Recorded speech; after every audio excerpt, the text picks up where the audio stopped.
You are Locked On Clippers Postcast, part of Locked On Los Angeles on the Locked On Podcast Network. Your team every day. Welcome into the Locked On Clippers Postcast on the Locked On Clippers podcast feed. I am Pete Fox. Thank you for joining me. Well, that was pretty fun. After the first quarter, Clippers with a 103-95 win over the Heat in Miami. Kaseya Center. New sponsor there. Used to be American Airlines Arena.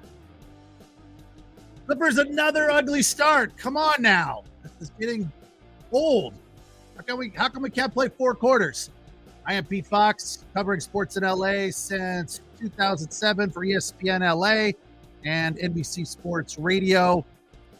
Tonight, the show is brought to you by LinkedIn Jobs. They help you find the qualified candidates you want to talk to faster. Post your job for free at linkedin.com/LockedOnNBA. That's linkedin.com/LockedOnNBA. Post your job for free. Terms and conditions apply. Again, 103-95 the win, but it was an ugly start to the game once again for the Clippers. Just not making shots in the first quarter. Ivica Zubac, who returned to the lineup tonight after missing 9 games, 2 early fouls. The ball wasn't moving, a lot of ISO, and I'm just not a big fan of that, especially in the first quarter. I like it in the fourth quarter. JJ Redick, who was calling the game for ESPN, also likes it. Of course, he's a former Clipper. He feels like that's what the Clippers want to do. Their game plan is to ISO Kawhi Leonard and Paul George. I'm not sure that that's the case, right? They're much, much better when they're passing the ball. When James Harden is running the offense like he did tonight, and they are getting guys that are open because James Harden's drawing a double team. Or if he passes it to Kawhi, Kawhi draws a double team and leaves Norman Powell open, or Paul George open, or somebody else wide open. So the ISO ball, to me, in the first quarter is just not what they should be doing. They should be working their way into the game by overly passing the ball to find the open guy and going from there. And then in the fourth quarter, when people are hot and you figured out who's not hot, like Paul George wasn't great tonight. He hasn't been great for the last few nights. Of course, Kawhi's been red hot. Once again, was tonight. He's had 3 consecutive games over 30. Tonight he had just 25, but was fantastic across the board. His stat line was amazing. We'll get into that a little bit later. But when you find out who's not hot, you find the guy who is hot and keep feeding that guy in the early part of the game. Now, Kawhi made some comments after the game in Detroit, basically saying, look, we're relying too much on our talent and not enough on execution. He said some other stuff, but that's the nutshell of what he was trying to get across. We're playing hero ball a little too much. We're just trying to score rather than outwork the opponent. And that has a lot to do with their effort on defense, right? Kawhi Leonard is a great scorer, but is also a fantastic defender. And I think he was trying to get the point across to his teammates that, hey, we all have to play defense. And tonight they did.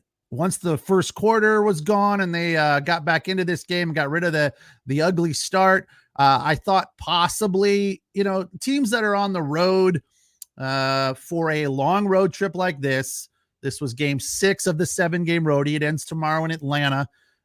When you get to Miami and you're hanging out in South Beach the night before, because they did have a day off coming into this one last night, a Saturday night in South Beach. I haven't ever been to South Beach, but when you're a rich athlete that isn't Kawhi Leonard, because we can probably assume that Kawhi Leonard did not go out on South Beach last night, was hanging out in his hotel room, but some of the other guys usually do. It is a notorious place for professional athletes to go out and have fun the night before their game. And Kawhi Leonard was basically, I think he was trying to get the point across that, hey, we need to work harder and not just rely on our God-given abilities. Now that helps, of course. It's a big part of why this team is good and why these guys make a ton of money as professional athletes. But sometimes that's not enough. Sometimes you have to outwork your opponent.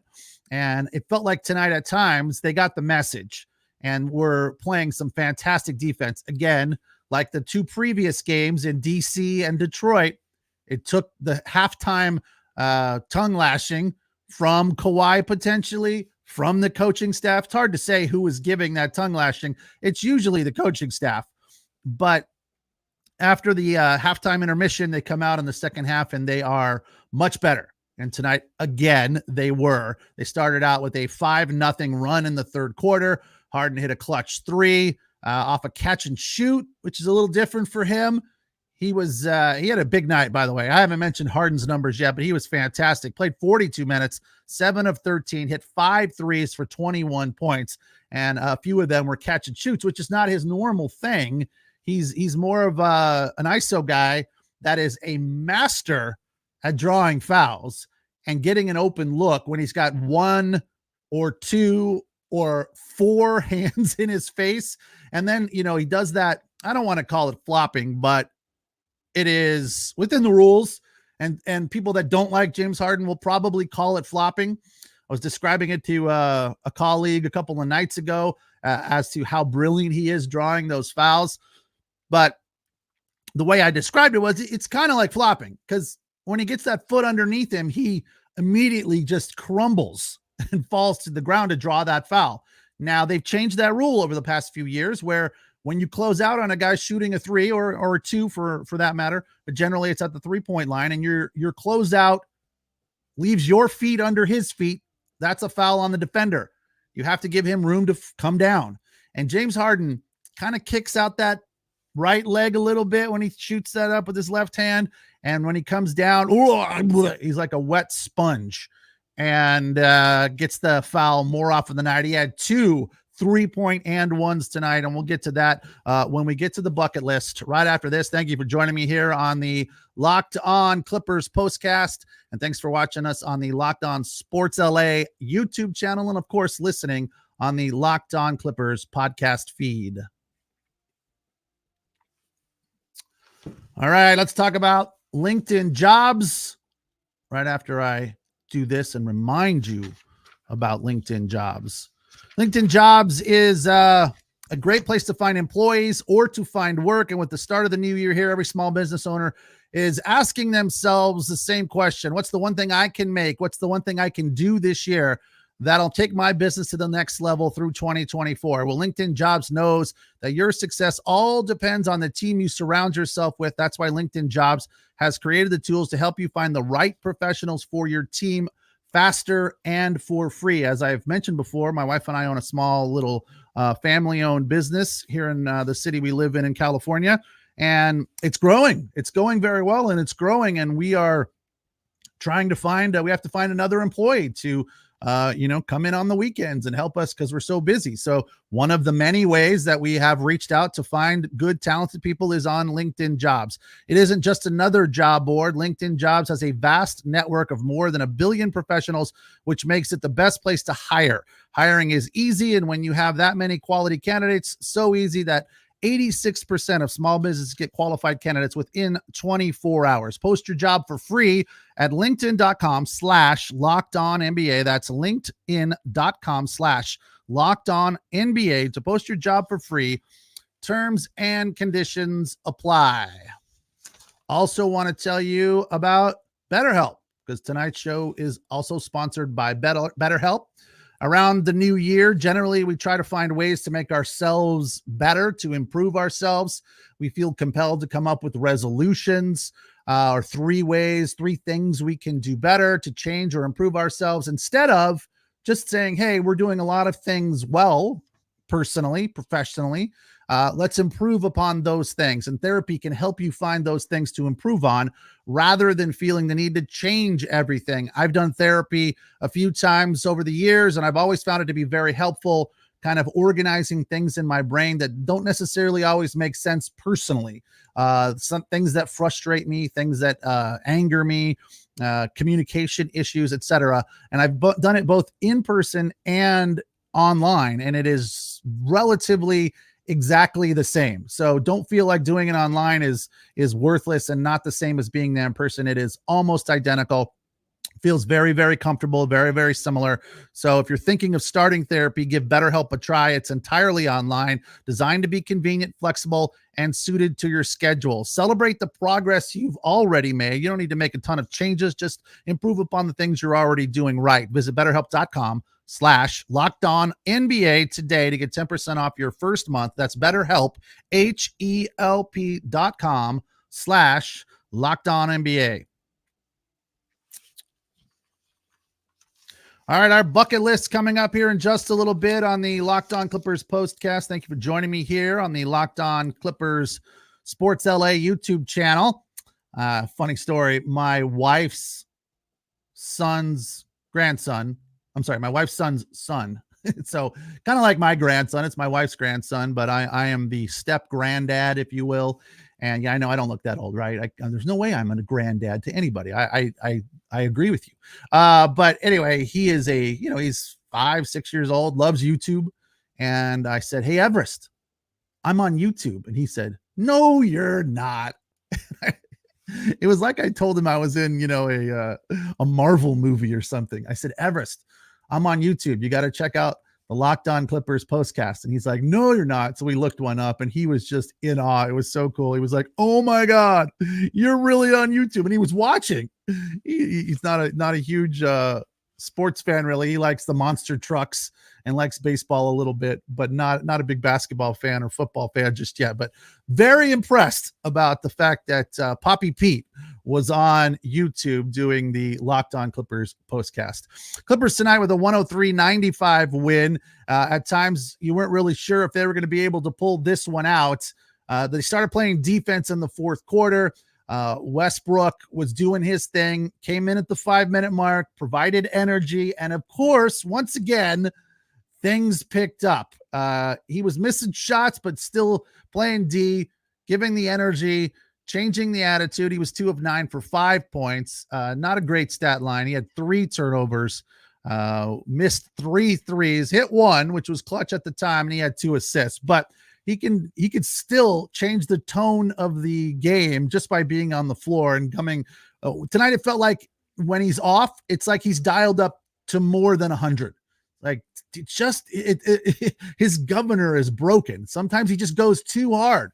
It's like, you don't need to go that hard every night or every time you're on the floor. Sometimes 95% would be good, but I don't know that like 90 to 100 is probably hard to regulate for him, especially at his age. And he's fantastically fit for a 35-year-old, I believe is how old he is. But sometimes it's just a little too much, and that's kind of what happened tonight. But again, changed the energy of the team, and the 3 that he did hit was very clutch and very important to the team. The big night was Kawhi Leonard with 25 points, 8 of 16, 3 threes, perfect from the line. He had 11 boards and 2 block shots and 2 steals.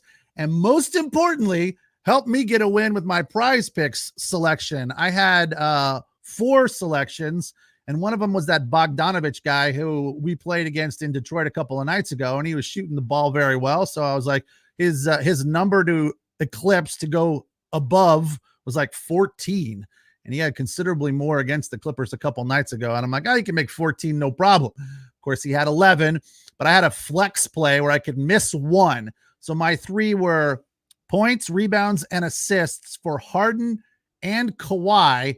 And then I had Adebayo on points, rebounds, and assists to go below. And he just barely came in below. His number was like 35, and he had 32, I think. Harden, I went above as well, and he was huge. Eclipsed his number rather comfortably. He was like 34, and I think he had 40 total with points, rebounds, and assists. And then Kawhi was a half below right until the meaningless rebound when the game was over of 2 seconds. And I don't remember who it was. Somebody from the Heat threw up a meaningless 3, and Kawhi pulled down the rebound. And I was like, yes. And that's the kind of stuff that makes stuff like FanDuel and PrizePicks so much fun. So I won myself a huge, I think it was $5 or something, but nonetheless, it was worth it. And had I hit 4 out of 4, it would have paid 25, 5 times, I think was the number on 4 out of 4. But let's get to the bucket list here for tonight. because this was kind of a fun one. In at number 5 for the Clippers tonight on the bucket list was a Kawhi dunk at the 4:16 mark of the first quarter, forced a Heat timeout. You know how I like that. Anytime you can have a basket that will force a timeout, it's good stuff. It drew the Clippers to within 5 as they were down by 11 early. Number 4, also from Kawhi Leonard. He got a blocked shot and then a wide open look at 2.1 to bring him within 3.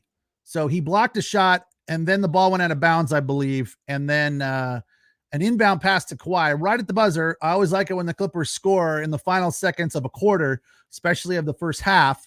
And that's what that was. And it was just a wide open look. He was just standing there at the block and buried a little 2-pointer there to bring the Clippers within 3, 22-19. The Heat led at the break. The number 3 in the third quarter, a Norman Powell 3 off a cross-court heave from James Harden. He drew a double team and then fired the ball all the way across the court to Norman Powell, who was open in the corner and hit that 3. 8:36 of the second. I'm sorry, not the third. And that made it 28-27. Number 2, Kawhi Leonard dunk after a steal. That made it 59-51. It forced another Heat timeout. Came at the 6:43 mark of the third. And then the daggers, multiple daggers from James Harden. Number 1 on the bucket list tonight.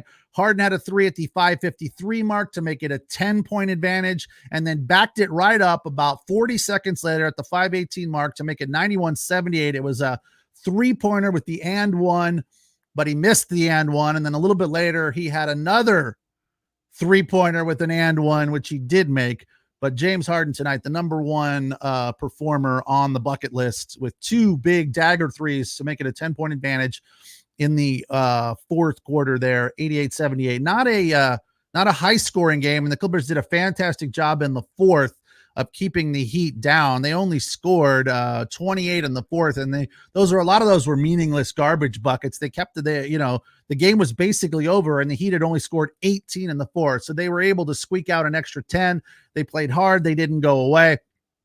And they were clearly missing Tyler Hero's scoring. But as far as their leaders, Jimmy Butler with 21, Bam Adebayo had 14, Richardson, who was filling in for Hero, also had 14, and Terry Rozier Jr., or the third rather, had 17 points in 38 minutes, but was 0 for 5 from beyond the arc. We'll take our final break. We'll come back and dig into the second half a little bit more, and we'll talk about some of the things the Clippers were doing well, and we'll also get into our superlatives. Thank you for joining me here on the Locked On Clippers Postcast on the Locked On Sports LA YouTube channel.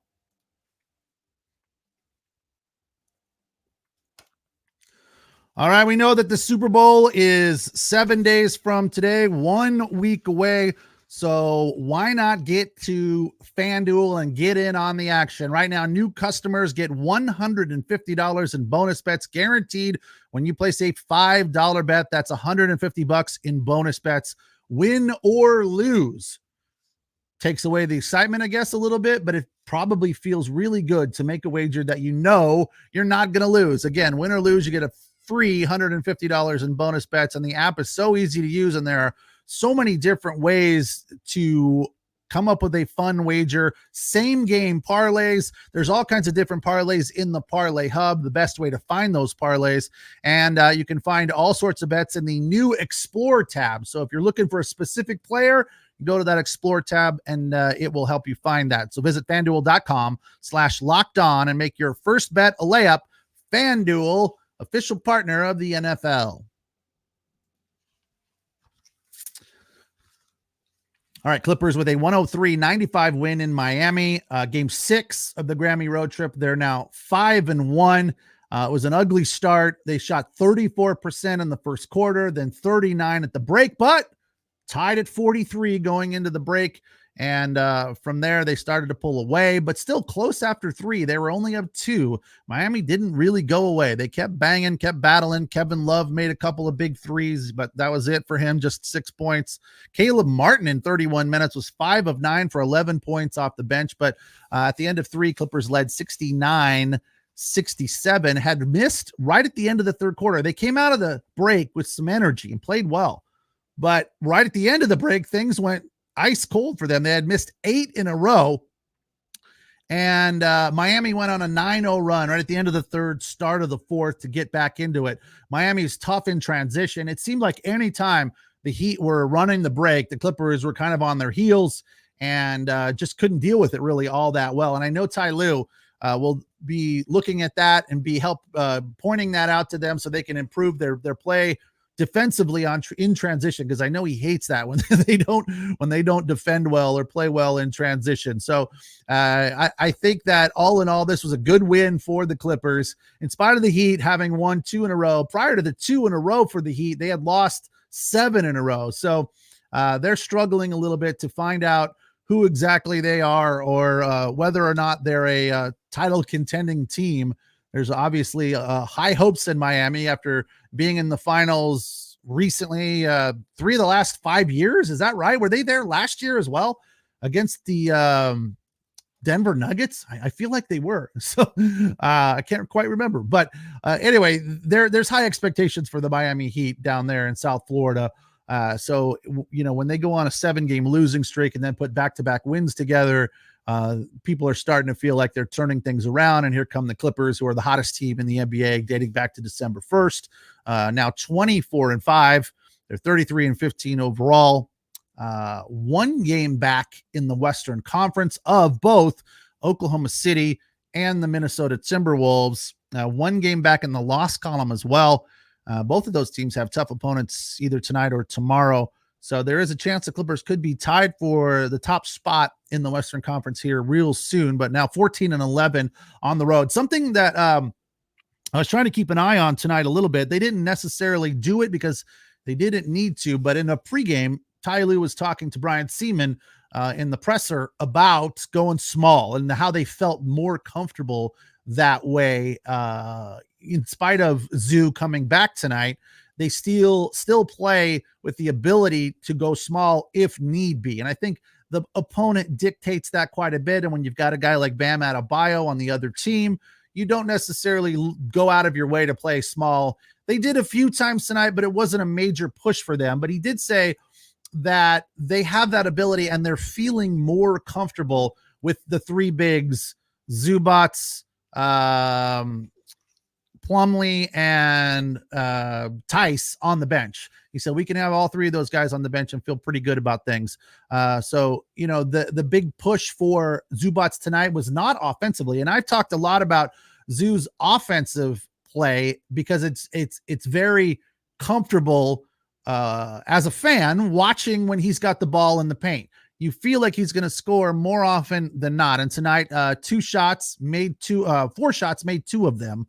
So he was not a big offensive part of the night with just the 4 points. And returning, they had him on a minutes restriction. He only played 18 minutes, but he had 3 rebounds. So he looked pretty good. It's clear that missing 9 games, he needs to get back into the swing of things. Mason Plumlee played more, 26 minutes, 1 of 2 from the floor, 3 of 4 from the line, 9 rebounds for Mason Plumlee for 5 points. So he had a fairly big impact. But I did appreciate hearing Ty Lue's his philosophy on playing small, that they don't do it all the time, but they're becoming more comfortable with it, and they can if they need to. And that's comforting. You like to hear that. The other thing that they talked about in the pregame, and you could see that I don't know, maybe surprised is probably not the right word. Maybe it opened my eyes a little bit that I was impressed with their ball screen play. Now, JJ Redick discussed during the broadcast that a lot of these guys, and we've talked about this here on the Postcast, that a lot of these stars, Paul George, Kawhi Leonard, James Harden, and Russell Westbrook, have all had to basically give up something in their game to fit into this team, to have an impact on this Clippers team, fit into the puzzle of making this team successful.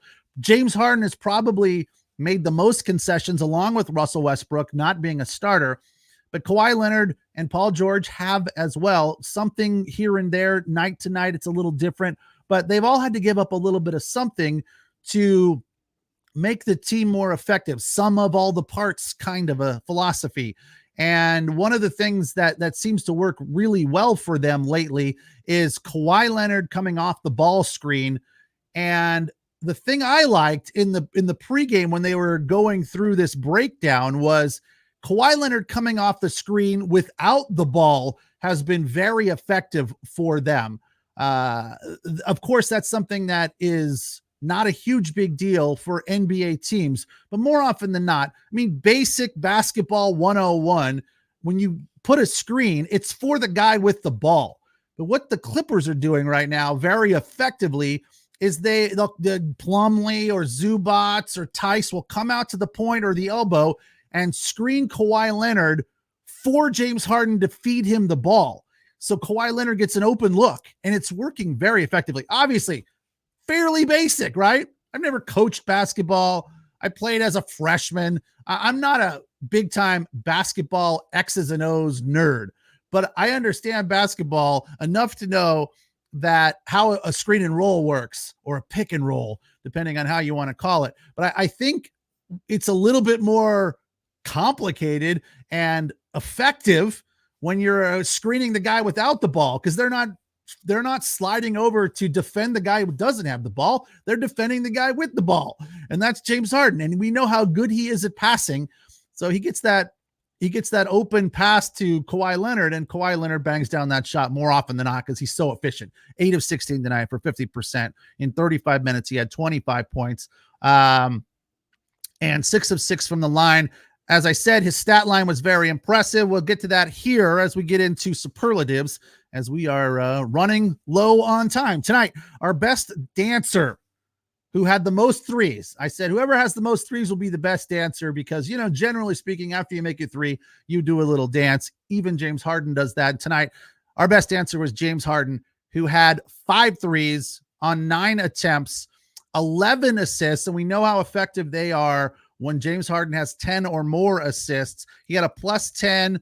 Again, we talked about that a couple of nights ago. His plus minus is well over 330, best in the NBA over the last 30 games. He had 21 points and 4 turnovers. Didn't love that all that much, but a lot of that came in the first quarter. He cleaned it up by the second half. 11 assists and 8 rebounds. So all in all, a big night for James Harden. As for our hardest worker, that would be Kawhi Leonard. A fantastic stat line for him as well. In 35 minutes, 8 of 16. He had 3 threes, perfect from the line, 11 rebounds, 4 assists, 2 block shots, and 2 steals. So he was doing a little bit of everything. He had a plus minus, though, of -6, which is surprising, but he had 25 points and played, with a ton of energy in that third quarter. When they came out of the break, he was just flying to the ball, trying to be an example to his teammates about playing defense after he made those comments that we are focused on our talent too much and not our execution. And lastly, our most clutch player of the night, who had the most important shots, James Harden. 2 awards tonight in the superlatives, because as I mentioned during the bucket list, he had the dagger 3 at the 5:53 mark of the fourth, and then another one right after it.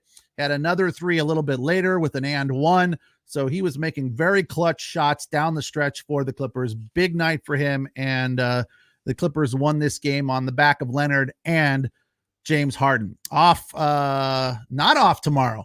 Tomorrow is a back-to-back. So on to Atlanta to face the Hawks. We will talk to you after that right around, we'll say 7:30 Pacific. We appreciate you joining us here tonight and watching us on the Locked On Sports LA YouTube channel, and more importantly, listening on the Locked On Clippers podcast feed. Talk to you tomorrow. Have a good night.